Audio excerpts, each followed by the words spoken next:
하나님께서 이 시간 우리에게 주시는 말씀입니다. 신약성경 요한복음 1장 말씀 26절에서 34절까지 같이 읽겠습니다.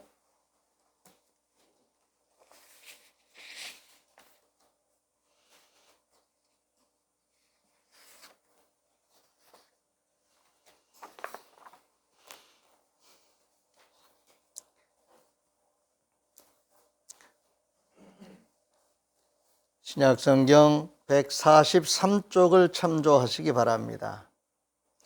요한복음 1장 26절부터 34절입니다. 먼저 주신 말씀에 감사하십시다. 주님 감사합니다. 같이 읽습니다. 요한이 대답하되 나는 물로 세례를 베풀거니와 너희 가운데 너희가 알지 못하는 한 사람이 섰으니 곧 내 뒤에 오시느니라. 나는 그의 신발끈을 풀기도 감당하지 못하겠노라 하더라. 이 일은 요한이 세례 베풀던 곳 요단강 건너편 베다니에서 일어난 일이니라. 이튿날 요한이 예수께서 자기에게 나오심을 보고 이르되 보라, 세상 죄를 지고 가는 하나님의 어린 양이로다. 내가 전에 말하기를 내 뒤에 오는 사람이 있는데 나보다 앞선 것은 그가 나보다 먼저 계심이라 한 것이 이 사람을 가리킴이라.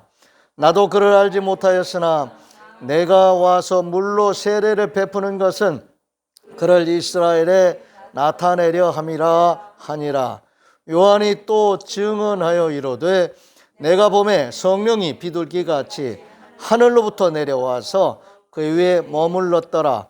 나도 그를 알지 못하였으나 나를 보내어 물로 세례를 베풀라 하신 이가 그이가 나에게 말씀하시되 성령이 내려서 누구 위에든지 머무는 것을 보거든 그가 곧 성령으로 세례를 베푸는 이인 줄 알라 하셨기에 내가 보고 그가 하나님의 아들이심을 증언하였노라 하니라. 아멘. 오늘은 종려주일이라고 하는 교회 절기상 예수님께서 나귀 타고 예루살렘으로 입성하시는, 그런데 그 장면이 많은 사람들에게 오해를 일으키는, 이제 예수님이 우리 다윗의 그 영화를 회복하는 이스라엘의 왕으로 즉위하시는 정치적인, 사회적인 그런 그들의 욕망에 이제 부응하는 메시아로 오신 분인가 보다, 그렇게 생각하고 종려가지 나무 잎사귀를 꺾어서 흔들면서 옷을 카펫으로 깔아드리면서 어린 나귀를 타고 예루살렘으로 입성하시는 예수님을 환영했던 그런 해프닝이라고 해야 되나요? 실상 예수님은 예루살렘으로 올라가시는 이 과정이 만왕의 왕으로서 대접을 받으시는 건 마땅하시지만은 온 인류를 구원하시기 위해서 지금 고난받으시는 이 일을 다 아시고 지금 고난의 현장으로, 그 진원지로, 중심지로 지금 들어가시는 것입니다. 아무도 하나님의 이 뜻을, 아무도 진행되는 이 일들을 하나님의 계획 속에서 진행되고 있다고 하는 것에 대한 정확한, 명확한 그런 관찰과 언급을 하지 못하는 거지요.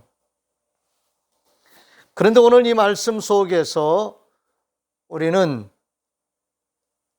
세례를 베푸는 현장에서 지금 사도 요한이 예수가 그리스도라는 사실을, 자기는 물로 세례를 베풀고 있지만 저분은 성령으로 세례를 베푸시는 분이라는 것을 깨달아 아는, 그리고 말로 표현하는, 증거하는 그런 증거자로서 오늘 이 세례 요한이 등장하고 있습니다.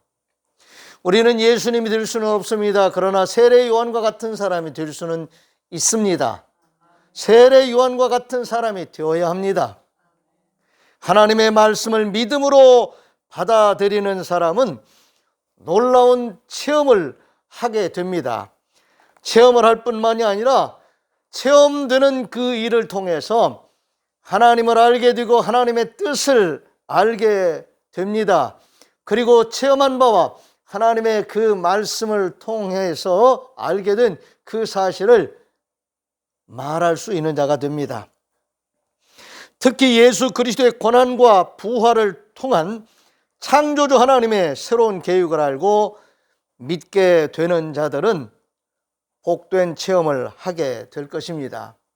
그리고 그 체험에 대해서 구원받은 자로서 할 말을 하게 되는, 구원받았다는 말이 어떤 우리가 이 몸을 가진 사람으로서 어떤 위기에 처해 있다가 누군가 도와줘서 그 위기를 모면했다, 그 위기 가운데서 목숨을 건졌다 라고 했을 때 우리는 이 살아났다라고 하는 기쁨, 구조됐다는 그 기쁨을 잊을 수 없을 것입니다. 그래서 때로는 생명의 은인이라는 말을 하면서 살아가는 그런 감격을 갖게 될 것입니다.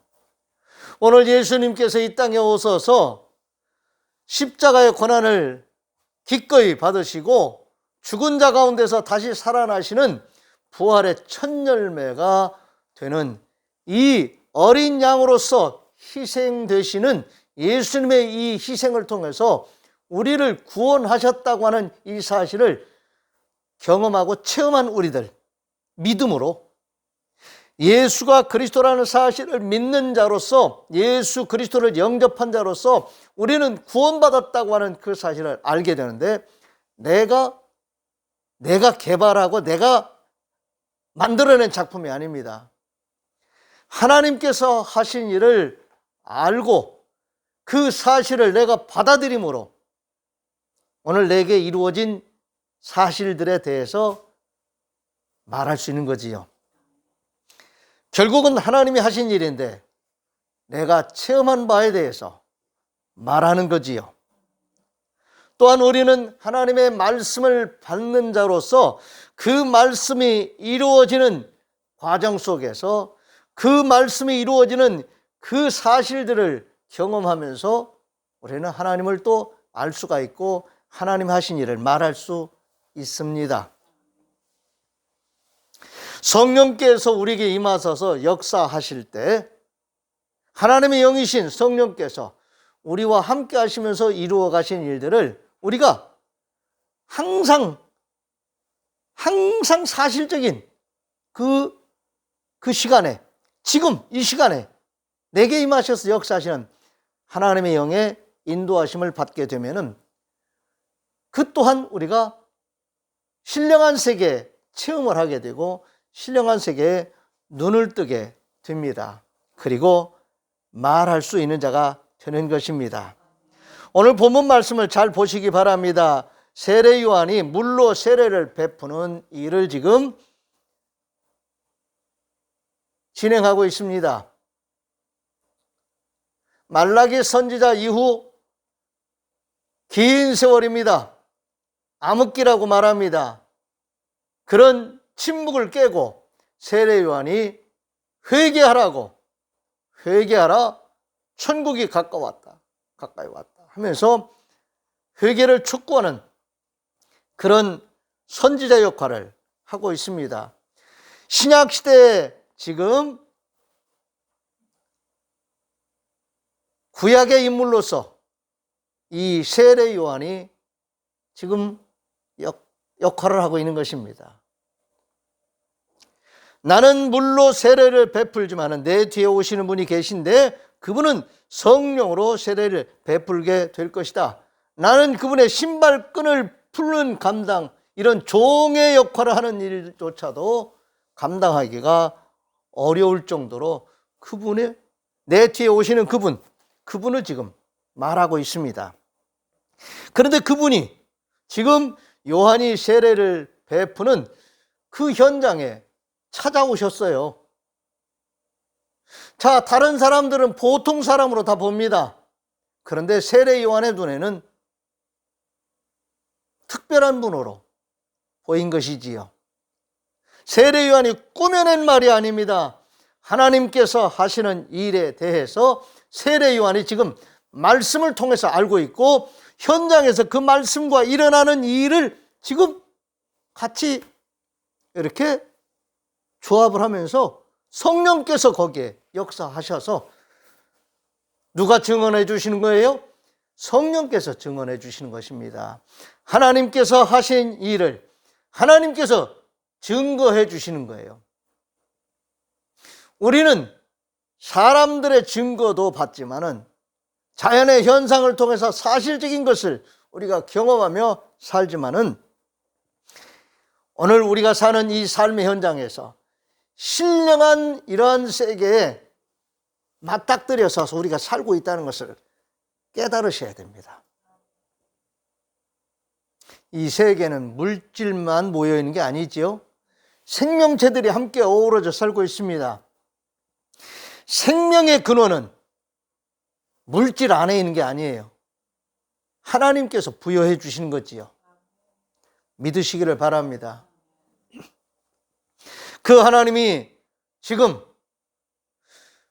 물질로, 우리도 죽으면 물질로 다 돌아갑니다. 그런데 우리 안에 생명을 불어넣어 주셔가지고 살아있게 하시는 거지요. 살아있다고 하는 것이 무엇인지 아십니까? 죽으면은요, 꼼짝을 못해요. 우리도 죽으면은 물질로 돌아가 버리고 맙니다. 근데 살아있으면은 살아있는 자로서 생명의 활동을 하게 되는데 참 놀라운 일이죠. 살아있는 자로서 생명의 활동을 하면서 살아간다고 하는 것이 창조주 하나님의 거룩하신 뜻입니다. 그 하나님 살아계셔서 역사하십니다. 그 하나님을 우리가 알아야 됩니다.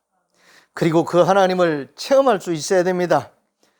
그 하나님은 영원 전부터 영원히 스스로 계신 분이십니다. 오늘 우리가 본 요한복음 말씀 1장 1절에서 5절 말씀에 보면은 태초에 말씀이 계시니라 이 말씀이 하나님과 함께 계셨으니 이 말씀은 곧 하나님이시니라 그가 태초에 하나님과 함께 계셨고 만물이 그로 말미암아 지은 바 되었으니 지은 것이 하나도 그가 없이는 된 것이 없느니라. 그 안에 생명이 있었으니 이 생명은 사람들의 빛이라. 빛이 어둠에 빛이 돼 어둠이 깨닫지 못하더라.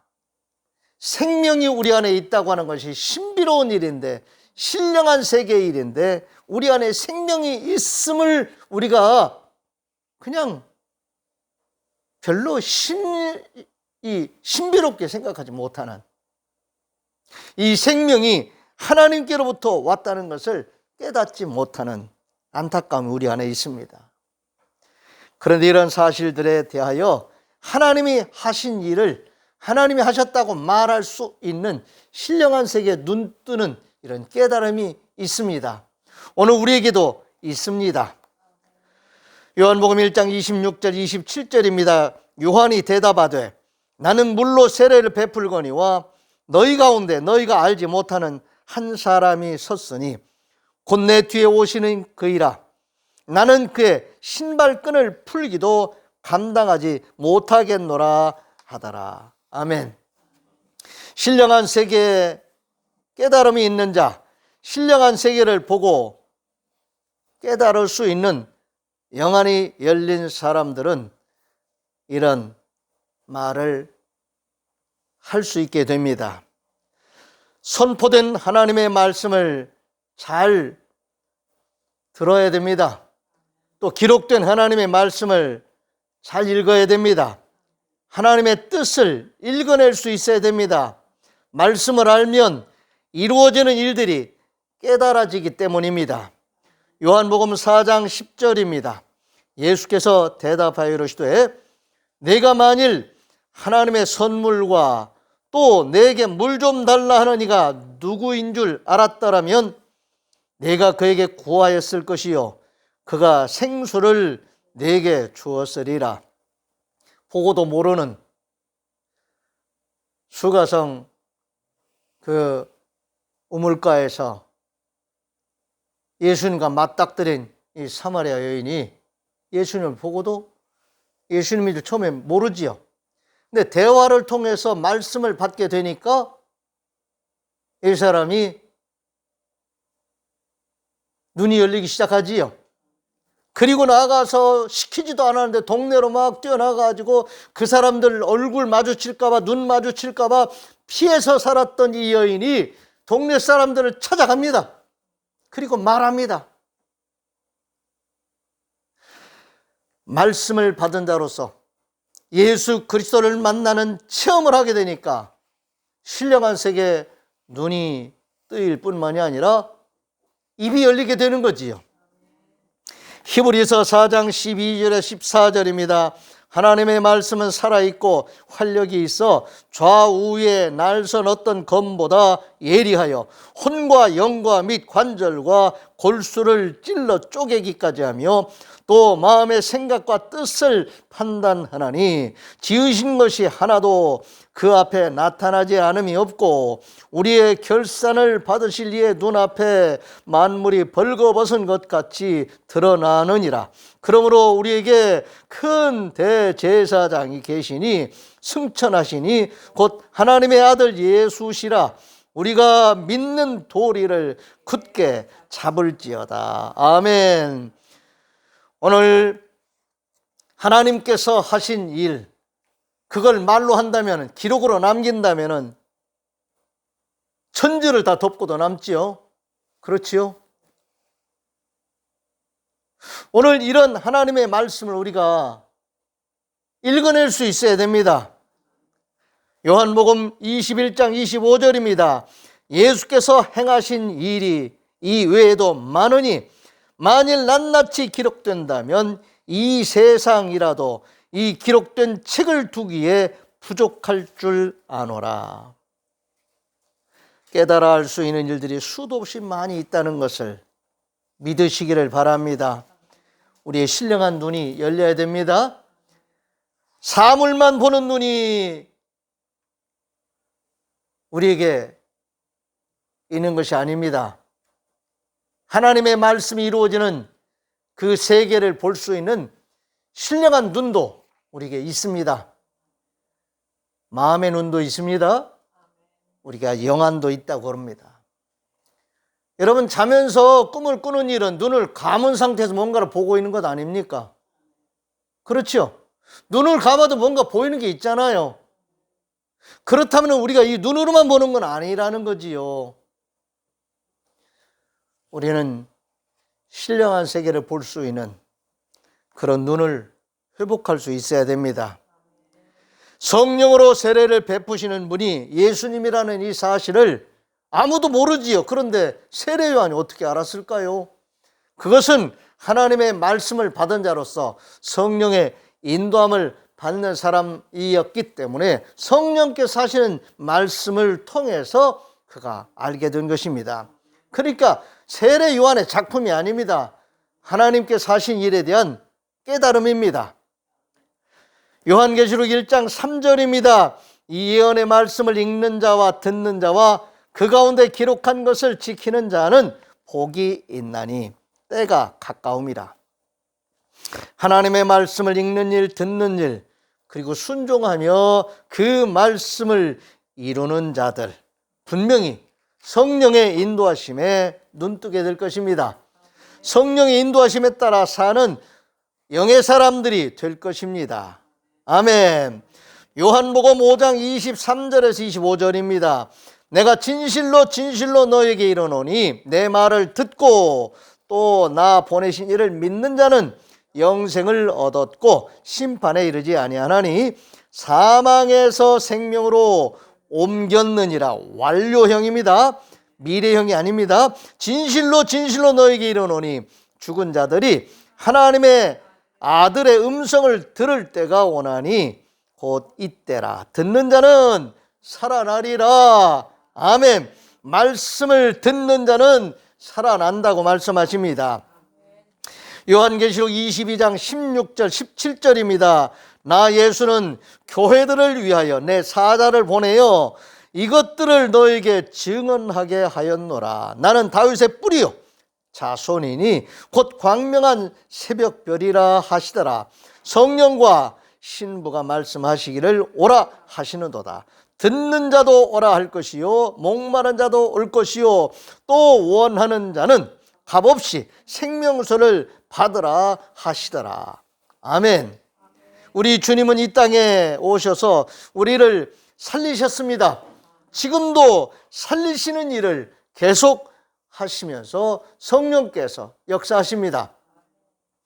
오늘 믿음의 사람들을 이 땅에 살아있게 하시고 주님의 몸된 교회를 통해서 성도의 교제를 이루며 하나님의 뜻을 함께 이루어가는 공동체적인 삶을 살아가게 해주시는 우리 하나님, 지금도 살아계셔서 역사하십니다. 그러므로 말씀이 이루어지는 것을 체험하며 사는 일이 우리의 일상의 삶이 되어야 합니다. 말씀이 이루어지는 삶을 체험하며 산다고 하는 것은 우리가 받은 말씀대로 순종하며 사는 것을 말하는 것입니다. 말씀대로 순종하며 살다 보면은 그 말씀이 이루어지는 것을 체험하게 될 것이고, 말씀이 이루어지는 것을 체험하는 그 순간순간 성령의 세미한 음성을 우리는 듣게 될 것입니다. 로마서 2장 12절 13절입니다. 무릇 율법 없이 범죄한 자는 또한 율법 없이 망하고, 무릇 율법이 있고 범죄한 자는 율법으로 말미암아 심판을 받으리라. 하나님 앞에서는 율법을 듣는 자가 의인이 아니요 오직 율법을 행하는 자라야 의롭다 하심을 얻으리니 그랬습니다. 여기에서 율법이라는 것을 우리 기록된 말씀, 또 성령께서 우리에게 세미하게 들려주시는 하나님의 말씀이라고 그렇게 생각하셔도 됩니다. 하나님께서 우리에게 주시는 말씀, 생각나게 해주시는 말씀, 성령께서 그때그때 우리에게 지시해 주시는, 깨닫게 해주시는, 감동 주시는 그 말씀, 특별한 말씀이지만 그 말씀에 순종하며 행하는 삶을 우리가 익혀야 됩니다. 그러니까 우리는 어쨌든요, 내가 생각하는 대로, 내가 느끼는 대로, 내가 하고 싶은 대로 살잖아요. 근데 여기에 내가 생각하는 것, 내가 내 안에서 생기는 이 욕구, 여기에 하나님의 말씀이 들어와야 되겠죠. 여기에 성령 역사하셔야 되겠죠. 내가 뭐 하고 싶다, 내가 뭘 해야 되겠다 생각하는 내 생각에 이 깊숙이 하나님의 말씀이 들어와야 돼요. 그래서 내 세계관과 내 가치관이, 내가 생각하는 사고방식이, 또 생각하는 모든 나의 생각들이 하나님의 말씀과 동화되어야 됩니다. 내가 순간순간 느끼는 내 감정, 내 느끼는 감동, 내 안에서 일어나는 욕구가 바로 성령의 지배권 안에 들어와야 됩니다. 히브리서 4장 1절에서 3절입니다. 그러므로 우리는 두려워할지니 그의 안식에 들어갈 약속이 남아있을지라도 너희 중에는 혹 이르지 못할 자가 있을까 함이라. 그들과 같이 우리도 복음 전함을 받은 자이나 들은 바 그 말씀이 우리에게 유익하지 못한 것은 듣는 자가 믿음과 결부시키지 아니함이라. 듣는 자가 믿음과 결부시키지 아니함이라. 말씀 따로, 생각 따로, 행하는 것 따로, 이게 서로 동화되지 않으면은 믿는다고 하나 실제적으로 믿음의 역사가 일어나지 않는 거지요. 이미 믿는 우리들은 저 안식에 들어가는도다. 그가 말씀하신 바와 같으니 내가 노하여 맹세한 바와 같이 그들이 내 안식에 들어오지 못하리라 하셨다 하였으나 세상을 창조할 때부터 그 일이 이루어졌느니라. 믿는다고 하는 것은 믿는 것 같은 것이 아닌 거지요. 예수 믿는다고 하는 것은, 하나님을 믿는다고 하는 것은 말씀을 받은 자로서, 성령의 인도함을 받는 자로서 늘 깨어서 하나님과 함께 더불어 사는 거지요. 아니, 조금 더 깊숙이 우리가 말할 수 있다면 주종관계가 바뀐 거예요. 내 생각, 내 감정, 내 뜻대로 사는 것이 아니라 하나님 기뻐하시는 뜻을 따라 사는 일에 완전히 내가 동화된 거예요. 거기에 훈련된 거예요. 우리는 하나님의 사람으로 존재하고 하나님의 사람으로 이 세상에 살아가기 때문에 우리의 존재, 우리의 삶 자체가 다 그냥 드러나는 것입니다. 숨겨지는 게 아니에요. 코로나19 때문에 사람들이 우리를 감시합니다. 지금도 사람들이 와서 보고 가잖아요. 뭘 보고 가는 거예요? 코로나19라고는 그런 방역 규칙에 위반되나 그렇잖아요. 그거 보고 가는 거예요. 저 사람들이 보는 거는 그런 거 보고 가는 거예요. 우리는 뭘 보고 가요? 어떤 존재로 지금 살아가고 있습니까? 그럼에도 불구하고 코로나19가 우리를 위협한다 할지라도, 아니 그보다 더한 것들이 우리를 위협한다 할지라도 우리 존재가 하나님의 피조물인 것과 하나님과의 관계를 회복된 자로서 깨어있는 말씀의 사람, 영의 사람으로 깨어있는 그런 존재로서 하나님께 예배드리고 하나님의 말씀에 순종하면서 하나님 보시기에 좋았다라는 삶을 적극적으로 힘차게 살아가는 거지요. 그런 사람으로서 코로나19라고 하는 이런 상황 속에 처한 자들을 우리가 이해해주고 그런 상황 속에서도 우리가 건강하게 힘있게 살면서 그러한 방역수칙을 잘 지키면서도 그걸 능가할 수 있는 이 사회, 이 세상에 살면서 우리가 무시하면 안 되겠죠? 세상에 살면서 세상의 질서나 공동체적인 삶을 우리가 무시하며 살 수는 없습니다. 몸을 가진 이상 이 존재 방식과 삶의 패러다임이 완전히 분리되지 않는 이상 우리는 섞여 살 수밖에 없습니다. 섞여 사는 이 세상 속에 하나님 우리를 남겨두신 것은 세상을 살리시기 위한 하나님의 뜻이 아직도 유효하기 때문에 그렇습니다. 우리는 이런 분명한 하나님의 뜻을 알아야 됩니다. 우리를 살려두신 것은, 우리를 이 위기 속에 지금 두신 것은 하나님 살아계셔서 역사하심을 드러내게 하시려고, 증거하게 하시려고, 그래서 살리는 일을 위해서, 위로하고 격려하는 일을 위해서 의미 있게 하나님께서 우리를 도구적으로 축복의 통로로 쓰시기 위해서 우리를 이 세상에 남겨두셨습니다. 이 점에 있어서 우리는 깨달은 바가 있어야 되고 체험하는 바가 있어야 됩니다. 그리고 말할 수 있어야 합니다. 어린 양 되신 우리 주님께서 이 땅에 오신 것은 바로 고난을 기꺼이 받아들이시기 위함입니다. 세상을 살리시기 위함입니다. 우리 또한 그 자리에 주님과 함께 있다는 것을 믿으시기를 바랍니다.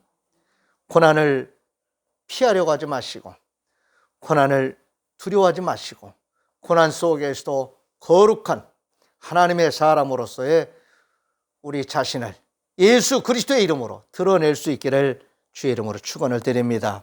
기도하겠습니다. 하나님 감사합니다. 독생자 예수 그리스도께서 하나님의 어린 양으로서 이 땅에 오셔서 우리를 살리시기 위한 희생 제물이 되셨는데 죽음 그것으로 끝나는 것이 아닌 부활의 새 생명으로 우리에게 영원히 사는 생명을 우리에게 주신 하나님 앞에 참으로 구원받은 하나님의 사람들로서 하나님의 뜻을 깨달은 자로서 말씀에 순종하면서 늘 하나님 살아계셔서 역사하심을 삶의 현장에서 체험하고 말할 수 있는 하나님을 자랑하는 자들로서 살아갈 수 있게 주신 것 감사를 드립니다. 힘들고 어려운 이 시대를 살아가지만 위축되지 않게 해주시옵시고 두려워하지 않게 해주시옵시고 하나님의 사람으로서 하나님의 사람답게 잘 살아가는 빛이 어둠을 이기는 것과 같이 살아가는 이기는 자들이 되게 해 주옵소서. 그리고 우리를 살리신 하나님 앞에서 하나님의 영광을 위해서 우리도 잘 사는 거룩한 백성들 되게 해 주시옵소서. 우리를 죄에서 구원하시기 위해서 하나님의 어린 양으로 이 땅에 오신 우리 주님 예수 그리스도의 이름으로 축복하며 기도하옵나이다. 아멘. 다 같이 일어나셔서 568장 회외 찬송 부르겠습니다.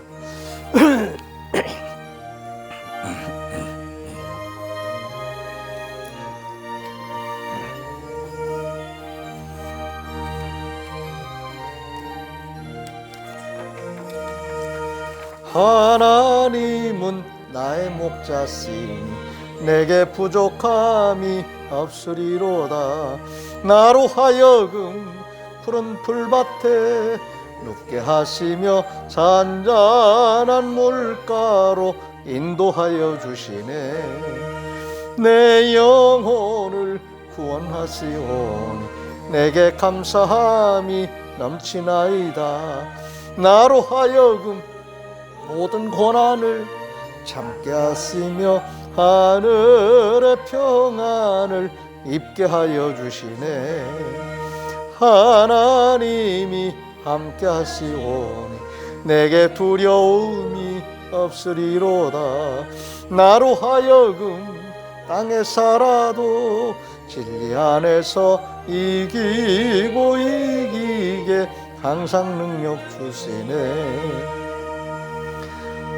여호와는 내게 복을 주시고 너를 지키시기를 원하며 여호와는 그의 얼굴을 내게 비추사 은혜 베푸시기를 원하며 여호와는 그 얼굴을 내게로 향하여 드사 평강 주시기를 원하노라. 아멘. 아멘.